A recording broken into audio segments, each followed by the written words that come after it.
Hello student, आप सभी का स्वागत है आज के इस वीडियो में। आज के इस हम वीडियो में स्टूडेंट समाकलन के अनुप्रयोग के महत्वपूर्ण सवालों को हल करेंगे जो सन 2025 की बोर्ड परीक्षा के लिए बहुत ही महत्वपूर्ण होंगे। जैसा कि आप यहां पर एक स्टूडेंट क्वेश्चन देख रहे हैं। इस क्वेश्चन में कह रहा है कि दीर्घवृत्त एक्स स्क्वायर के बटे में 16 प्लस वाई स्क्वायर के बटे में 9 बराबर 1 से घिरे क्षेत्र का क्षेत्रफल ज्ञात कीजिए। तो यहाँ पर हमें स्टूडेंट इस दीर्घवृत्त से घिरा हुआ क्षेत्रफल ज्ञात करना है। तो चलिए इसको यहाँ पर हल करेंगे। तो सबसे पहले यहाँ पर लिख लेना है हल, ठीक है। अब यहाँ पर देखिए ये जो स्टूडेंट दीर्घवृत्त दिया हुआ है, हम इस दीर्घवृत्त के समीकरण को हम इसके मानक समीकरण से क्या कराएंगे, तुलना कराएंगे। तो यहाँ पर लिखेंगे दीर्घवृत्त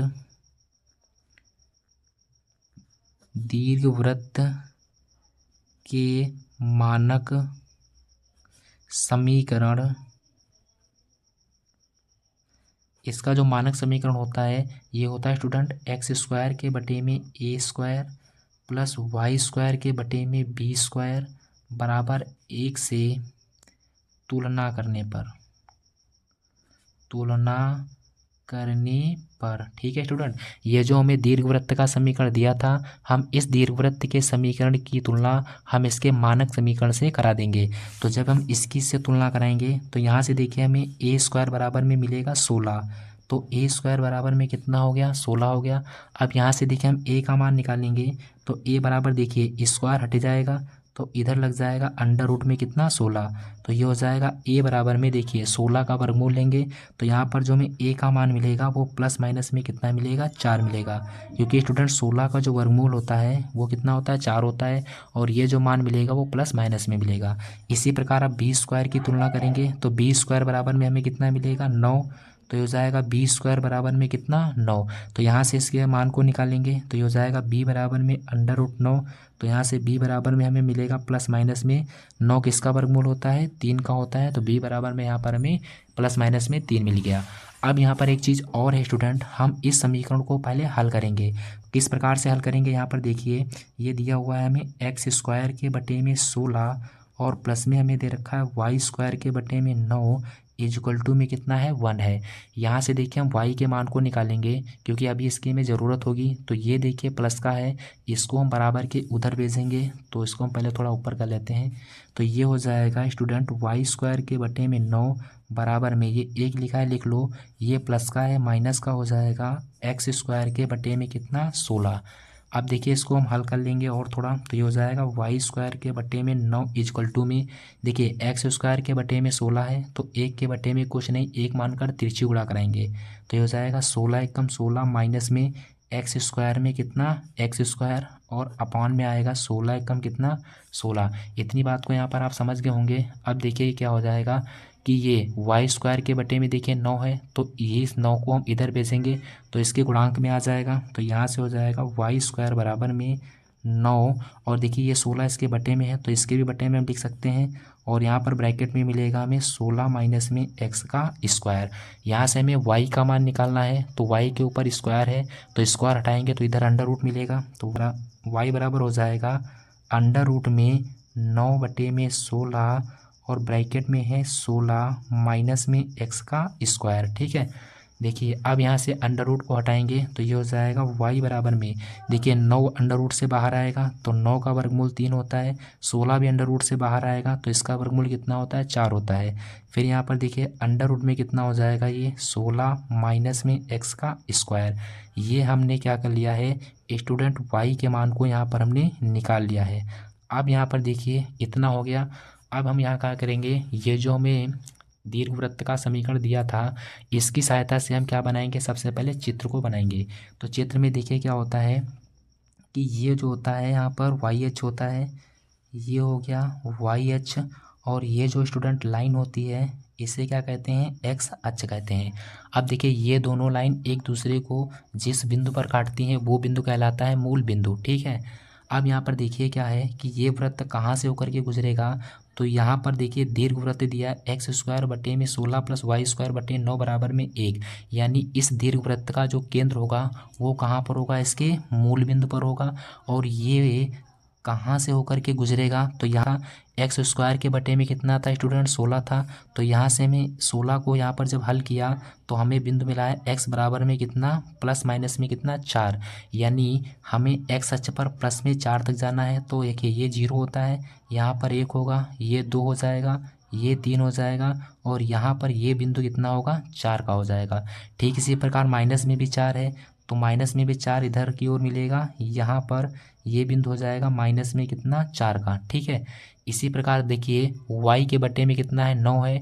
तो जब यहाँ पर 9 को यहाँ पर हल किया है बी स्क्वायर के बराबर में, तो b के मान हमें मिले प्लस माइनस में 3, यानी y अक्ष पर हमें प्लस में 3 तक जाना है। तो देखिए यहाँ पर 1 होगा, ये 2 हो जाएगा, और ये वाला बिंदु कितना होगा, 3 का होगा। ठीक इसी प्रकार नीचे की ओर आएंगे तो नीचे की ओर भी ये वाला बिंदु कितना होगा, माइनस में 3 होगा। अब देखिए इसको हम इस तरह से बना देंगे। ओके स्टूडेंट, अब हम क्या करेंगे, इन बिंदुओं को आपस में मिलाएंगे। तो जब हम इन बिंदुओं को आपस में इस तरह से मिलाएंगे तो हमें एक दीर्घवृत्त प्राप्त होगा इस प्रकार से, और हमें इसी दीर्घवृत्त का क्या करना है, क्षेत्रफल ज्ञात करना है। तो इस दीर्घवृत्त का क्षेत्रफल निकालने के लिए हम किसका प्रयोग करेंगे, तो समाकलन का प्रयोग करते हैं। किस प्रकार से, देखिए सबसे पहले देखिए ये मूल बिंदु होता है, और मूल बिंदु के निर्देशांक होते हैं वो सदैव 0,0 होते हैं। ये वाला बिंदु कितना था, ये बिंदु था 4 पर, तो इस बिंदु का जो निर्देशांक होगा वो स्टूडेंट हो जाएगा 4 कॉमा में कितना, 0। ठीक इसी प्रकार इस बिंदु के अगर निर्देशांक लिखें तो ये निर्देशांक होंगे माइनस के 4 कॉमा में कितना, 0। इसी प्रकार देखिए ये y अक्ष पर प्लस की दिशा में है, तो इस बिंदु के निर्देशांक हो जाएंगे 0 कॉमा में, क्योंकि x अक्ष पर 0 है, y अक्ष पर कहाँ तक है, 3 तक है। तो इसी प्रकार यहाँ पर देखिए x अक्ष पर तो 0 है, ना तो इधर ना तो उधर, y अक्ष पर यहाँ पर ये बिंदु मिल रहा है माइनस के 3 पर, तो इस बिंदु के निर्देशांक होंगे 0 कॉमा में माइनस का कितना, 3। इतनी बात को यहाँ पर आप स्टूडेंट समझ गए होंगे। अब यहाँ पर हमें इसका क्षेत्रफल निकालना है, तो इसका क्षेत्रफल निकालने के लिए पता होना चाहिए कि इसका क्षेत्रफल कहाँ से कहाँ तक ज्ञात करना है। तो इसका क्षेत्रफल ज्ञात करने के लिए देखिए अगर हम 0 से कहाँ तक जाएं, 4 तक ले लें, तो 0 से 4 तक ले लें, और उसका फिर हम क्या करें, ये जो हमें दीर्घवृत्त दिया हुआ है इसका क्या कर दें, समाकलन कर दें। यानी यहाँ पर आप इसको लिख कर समझते हैं। यहाँ पर देखिए हमें ज्ञात करना है क्षेत्रफल, तो संपूर्ण क्षेत्रफल निकालना है। तो यहाँ पर इसको ये लाइन खींच देंगे, तो यहाँ पर लिखेंगे संपूर्ण क्षेत्रफल, संपूर्ण क्षेत्रफल। अब देखिए ये जो संपूर्ण क्षेत्रफल हो जाएगा ये बराबर में हो जाएगा इंटीग्रेशन में। अब देखिए इंटीग्रेशन में हम लिमिट को पहले जाने के कहाँ से कहाँ तक क्षेत्रफल ज्ञात करना है, तो हमें क्षेत्रफल ज्ञात करना है 0 से कहाँ तक, 4 तक। तो इसकी लिमिट हो जाएगी स्टूडेंट 0 से कहाँ तक, 4 तक। अब लिमिट को हमने x अक्ष पर लिया है, यानी x के पदों में लिया है, तो यहाँ पर इसका समाकलन भी होगा स्टूडेंट x के सापेक्ष। तो x के सापेक्ष इस वक्र का समाकलन करने के लिए हमें x के पदों में मान भी पता होना चाहिए, जैसा कि आप यहाँ पर हमने x के पदों में मान को निकाल लिया है। ठीक है, तो x के पदों में मान को पता करने के लिए हम यहाँ पर y के मान को रखेंगे, तो y हो जाएगा, और इनटू में कितना हो जाएगा, dx हो जाएगा। अब यहाँ पर देखिए ये जो क्षेत्रफल आया है स्टूडेंट, ये क्षेत्रफल केवल आया है 0 से लेकर के 4 तक, ये वाला इस वाले भाग का हमें क्षेत्रफल मिलेगा। ठीक है, लेकिन हमें इसका संपूर्ण क्षेत्रफल चाहिए। तो देखिए जितना क्षेत्रफल ये होगा सेम क्षेत्रफल उतना ही ये होगा, और उतना ही ये होगा, और इस भाग का ही उतना ही क्षेत्रफल होगा। तो अगर हम इस भाग का क्षेत्रफल निकाल लें, और टोटल भाग हैं 1 2 3 4, तो उसमें हम क्या कर दें, 4 से गुणा करा दें, तो हमें इस संपूर्ण दीर्घवृत्त का क्षेत्रफल यहाँ पर मिल जाएगा। तो संपूर्ण क्षेत्रफल निकालना है तो यहाँ पर हमें 4 से भी मल्टीप्लाई करनी होगी। तो क्षेत्रफल देखिए ये हो जाएगा a बराबर में 4, इंटीग्रेशन में लिमिट है 0 से 4 तक। y का मान देखिए यहाँ पर हमने स्टूडेंट निकाला है, तो y का मान यहाँ पर आया है 3 बटे में कितना, 4, अंडर रूट में है 16, माइनस में x का स्क्वायर, और इनटू में कितना, dx। ठीक है, अब यहाँ पर इसको हम हल कर लेंगे, तो a बराबर में हो जाएगा, यहाँ पर देखिए 4 है, इसको ऐसे लिखेंगे, ये देखिए 3/4 ये भी कांस्टेंट है, तो ये भी इंटीग्रेशन से आगे आ जाएगा, तो मल्टीप्लाई में आएगा 3 बटे में कितना, 4, इंटीग्रेशन में 0 से लिमिट इसकी है 4 तक। इसको थोड़ा हल करेंगे तो देखिए 16 को हम ले सकते हैं 4 का स्क्वायर, माइनस में देखिए एक्स स्क्वायर लिखा हुआ है, और इनटू में कितना, dx। अब यहाँ पर हमें इसका समाकलन करना है, तो इसका समाकलन करने का एक फार्मूला होता है, आपने स्टूडेंट इसे पढ़ा होगा, चूँकि मैं यहाँ पर हम लिखे दे रहे हैं चूंकि में इसका जो फार्मूला होता है इंटीग्रेशन में, ये होता है अंडर रूट में ए स्क्वायर माइनस में एक्स का स्क्वायर। ये जो फार्मूला होता है स्टूडेंट, ये बराबर में होता है एक्स के बटा में 2, तो ये हो जाएगा एक्स बटा 2 अंडर रूट में ए स्क्वायर माइनस में एक्स स्क्वायर, फिर प्लस में होता है ए स्क्वायर बटा 2, ए स्क्वायर बटा 2 इंटू में साइन इनवर्स एक्स के बटे में कितना, ए होता है। ठीक है स्टूडेंट, तो हम इसी फार्मूलों को यहाँ पर अप्लाई करेंगे। तो यहाँ पर देखिए ये हो जाएगा, इसको देखिए यहाँ पर हल करते हैं तो ये हो जाएगा स्टूडेंट ए बराबर में, देखिए 3 की गुणा 4 से कराएंगे। देखिए पहली बार 4 से 4 काट ही नहीं देते डायरेक्ट, तो यहाँ पर बचेगा 3। अब ब्रैकेट में समाकलन के सूत्र का प्रयोग करेंगे तो होता है एक्स बटा 2, तो ये हो जाएगा एक्स के बटे में कितना है, 2 है, तो यहाँ पर 2 आ जाएगा। फिर अंडर रूट में ए स्क्वायर का मतलब 4 का स्क्वायर माइनस बी स्क्वायर का मतलब एक्स का स्क्वायर प्लस, फिर देखिए ए स्क्वायर है, ए स्क्वायर का मतलब हो गया 4 का स्क्वायर, बटे में देखिए यहाँ पर 2 है, इंटू में होता है साइन इनवर्स एक्स, तो एक्स का मान एक्स है अपॉन में ए का मान स्टूडेंट यहाँ पर कितना है, 4 है, तो ए के स्थान पर यहाँ पर 4 लिख देंगे।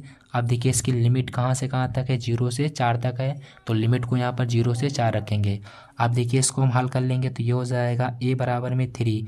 यहाँ पर हम सबसे पहले अपर लिमिट को अप्लाई करेंगे, तो एक्स की जगह पर यहाँ पर 4 हो जाएगा बटे में 2, फिर अंडर रूट में 4 का स्क्वायर माइनस में एक्स की जगह पर देखिए कितना रखेंगे, 4, तो ये हो जाएगा 4 का स्क्वायर फिर प्लस 4 का स्क्वायर होता है 4 चौकू 16 के बटे में 2, इंटू में हो जाएगा ये साइन इनवर्स एक्स की जगह पर 4 के बटे में कितना आएगा, 4। यहाँ पर हमने अपर लिमिट को लगा लिया है, फिर माइनस का चिन्ह लगाएंगे, फिर लोअर लिमिट को रखेंगे, तो यहाँ पर देखिए एक्स की जगह पर रखेंगे 0, तो 0 बटे 2 हो जाएगा, फिर उसके मल्टीप्लाई में कितना है ये स्क्वायर, और माइनस में फिर कितना आएगा 0 का स्क्वायर फिर प्लस में, यहाँ पर देखिए हो जाएगा ए स्क्वायर का मतलब 4 का स्क्वायर बटे में 2, और इंटू में हो जाएगा साइन इनवर्स एक्स की जगह पर आएगा 0 के बटे में 2। इसको हम ब्रैकेट में बंद कर लेंगे और इसको हम पूरे ब्रैकेट में बंद करेंगे। इतनी बात को यहाँ पर आप स्टूडेंट समझ गए होंगे, क्योंकि यहाँ पर हमने क्या किया है, लोअर लिमिट को अपना दिया है। अब इसको हम यहाँ पर हल कर लेंगे तो ये हो जाएगा ए बराबर में 3। यहाँ पर देखिए 4 को स्टूडेंट डिवाइड करेंगे तो यहाँ पर बचेगा केवल 2। अब 4 के स्क्वायर में से 4 का स्क्वायर घटाएंगे तो 0 बचेगा, 0 का अंडर रूट कितना होता है, 0 होता है, फिर प्लस में यहाँ पर देखिए 2 एक कम 2 होता है, 2 अठी 16 होता है, तो यहाँ पर 8 बचेगा, इंटू में देखिए साइन 4 से 4 कट जाएगा तो यहाँ पर हो जाएगा साइन इनवर्स 4 से 4 जब स्टूडेंट कट जाएगा तो 1 बचेगा, 1 जो होता है ये स्टूडेंट साइन पाई बटे कितने का मान होता है, 2 का मान होता है, फिर माइनस यहाँ पर देखिए 0 है, इसके गुणांक में कुछ भी संख्या हो या बटे में हो सब कुछ 0 हो जाएगा। साइन इनवर्स 0 का मान, साइन इनवर्स 0 के बटे में 2 है, तो 0 के बटे में अगर 2 है तो उसका भी मान 0 होता है, और साइन इनवर्स 0 का मान भी 0 होता है। 0 की गुणा हम 4 स्क्वायर बटे 2 से कराएंगे तो वहाँ पर भी स्टूडेंट कितना आएगा, 0 आ जाएगा। ठीक है, अब यहाँ पर देखिए साइन इनवर्स से साइन कैंसिल हो जाएगा, तो यहाँ पर हो जाएगा ए बराबर में 3, 2 की गुणा 0 से कराएंगे 0 आएगा, फिर यहाँ पर देखिए कितना बचा है ब्रैकेट में 8, मल्टीप्लाई में है पाई बटे में कितना 2। अब इसको हम हल कर लेंगे तो 2 एक कम 2 होता है, 2 चौके 8 होता है, तो ये स्टूडेंट हो जाएगा ए बराबर में 3 गुणे में देखिए 4 है, और यहाँ पर कितना बचेगा पाई। इसको हम और हल करेंगे तो ये हो जाएगा 3 चौकू 12 पाई वर्ग इकाई। यही स्टूडेंट क्या होगा, इस प्रश्न का बिल्कुल करेक्ट आंसर हो जाएगा। तो उम्मीद करते होंगे स्टूडेंट आपको ये क्वेश्चन समझ में आया होगा। इसके बाद देखते हैं एक और अगला इंपॉर्टेंट क्वेश्चन। उसके बाद यहाँ पर देखिए स्टूडेंट अगला क्वेश्चन है, वृत्त X square plus Y square is equal to A square का क्षेत्रफल ज्ञात कीजिए।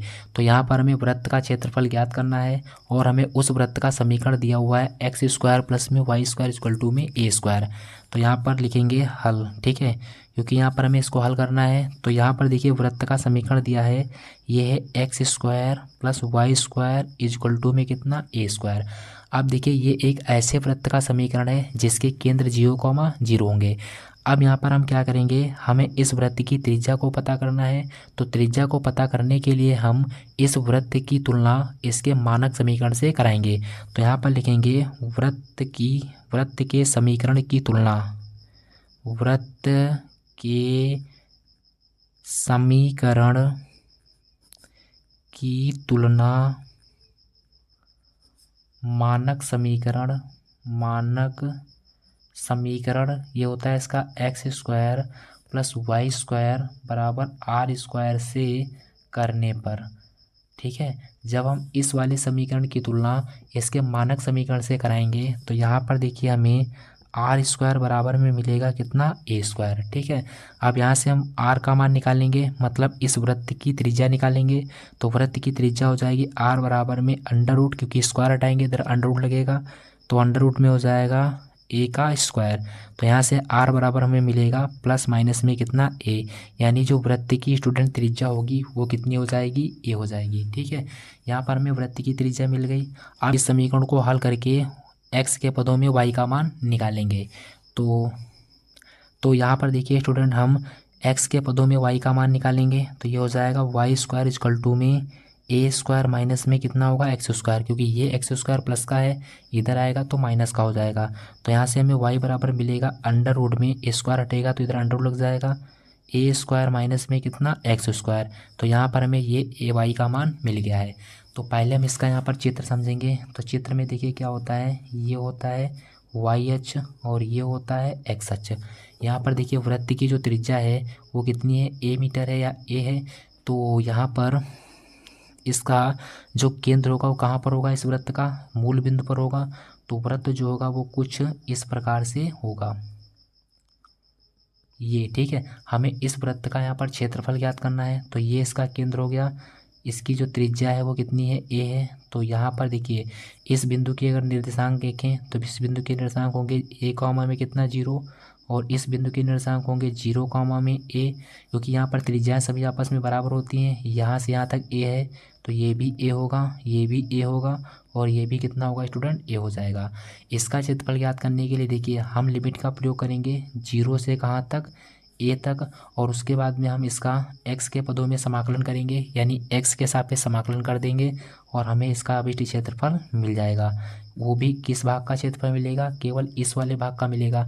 हमें संपूर्ण वृत्त का क्षेत्रफल ज्ञात करना है तो इसमें हम 4 से गुणा करा देंगे, तो यहाँ पर हमें संपूर्ण वृत्त का क्षेत्रफल मिल जाएगा। तो यहाँ पर देखिए हो जाएगा संपूर्ण क्षेत्रफल बराबर हो जाएगा इंटीग्रेशन 0 से कहाँ तक, ए तक, और उसके बाद में हमको y के पद मान रखेंगे यहाँ पर, इंटू में dx हो जाएगा। ये क्षेत्रफल केवल एक पार्ट का होगा, हमें संपूर्ण पार्ट का चाहिए तो यहाँ पर हम 4 से क्या करा देंगे, गुणा करा देंगे। तो क्षेत्रफल a बराबर आ जाएगा 4 इंटीग्रेशन 0 से a, y के मान को यहाँ पर रख देंगे तो y का मान है अंडर रूट में ए स्क्वायर माइनस में एक्स स्क्वायर इंटू में कितना, dx। तो ये हो जाएगा a बराबर में 4, यहाँ पर हम इसको सूत्र को रख देंगे। तो सूत्र इसका क्या होता है, अभी मैंने बताया था, ये होता है स्टूडेंट x/2 अंडर रूट में ए स्क्वायर माइनस में एक्स स्क्वायर, फिर प्लस में होता है ए स्क्वायर बटे में 2, ये हो जाता है साइन इनवर्स एक्स के अपॉन में कितना, ए, और इसकी जो लिमिट है स्टूडेंट है वो 0 से है ए तक। ठीक है, तो यहाँ पर अब हम इसको हल कर लेंगे तो ये हो जाएगा a बराबर में 4, अपर लिमिट लगाएंगे तो अपर लिमिट यहाँ पर देखिए ये x की जगह पर a आएगा बटे में 2, यहाँ पर देखिए x की जगह पर a रखेंगे तो ए स्क्वायर में से ए स्क्वायर घट जाएगा तो ये पूरा मान 0 हो जाएगा। फिर प्लस में यहाँ पर देखिए ए स्क्वायर लिखा हुआ लिख लो बटे में 2, यहाँ पर हो जाएगा साइन इनवर्स, x की जगह पर a रखेंगे तो a से कट जाएगा तो कितना बचेगा, यहाँ पर 1 बचेगा। ये हो गए स्टूडेंट अपर लिमिट। फिर माइनस करके लोअर लिमिट लगाएंगे तो x की जगह पर 0 रखेंगे, ये पूरा पद 0 हो जाएगा। x की जगह पर 0 रखेंगे तो साइन इनवर्स जो 0 का मान होता है वो 0 हो जाएगा, यानी पूरा पद ही कितना आएगा, 0। तो यहाँ पर देखिए इसको स्टूडेंट इधर हल करेंगे तो ये हो जाएगा a बराबर में, देखिए ब्रैकेट के बाहर 4 था, इसको ऐसे लिख लेंगे, फिर ब्रैकेट यहाँ पर देखिए a/2 की गुणा 0 से कराएंगे तो ये पद पूरा 0 हो जाएगा, तो इसको लिखने की ज़रूरत नहीं है। तो फिर देखिए यहाँ पर ब्रैकेट में बचेगा a स्क्वायर, तो ये हो जाएगा a स्क्वायर बटे में 2 इंटू में यहाँ पर देखिए लिखा हुआ है साइन इनवर्स, यहाँ पर देखिए 1 है तो साइन इनवर्स जो 1 होता है ये साइन पाई बटे 2 का मान होता है, तो यहाँ पर हो जाएगा स्टूडेंट साइन पाई बटा 2। फिर यहाँ पर देखिए ये 0 है तो 0 भी लिखने की कोई ज़रूरत नहीं है। अब देखिए ये इनवर्स ये साइन कैंसिल हो जाएगा तो यहाँ पर हमें a बराबर में 4, और यहाँ पर देखिए ब्रैकेट में बचेगा a स्क्वायर बटे में 2, फिर मल्टीप्लाई में पाई बटे में कितना बचेगा स्टूडेंट, 2 बच जाएगा। अब यहाँ पर इसको और हल करेंगे तो ये हो जाएगा a बराबर में 4। ठीक है, अब यहाँ पर देखिए a स्क्वायर की गुणा पाई से कराएंगे तो ये हो जाएगा a स्क्वायर पाई अपॉन में 2 की गुणा 2 से करा देंगे, 2 दूनी 4। अब देखिए ये 4 से 4 कैंसिल हो जाएगा, तो यहाँ से हमें क्षेत्रफल ए बराबर में ए स्क्वायर पाई और यहाँ पर मात्रक भी लिख देंगे वर्ग इकाई। यही स्टूडेंट क्या हो जाएगा, इस प्रश्न का बिल्कुल करेक्ट आंसर होगा।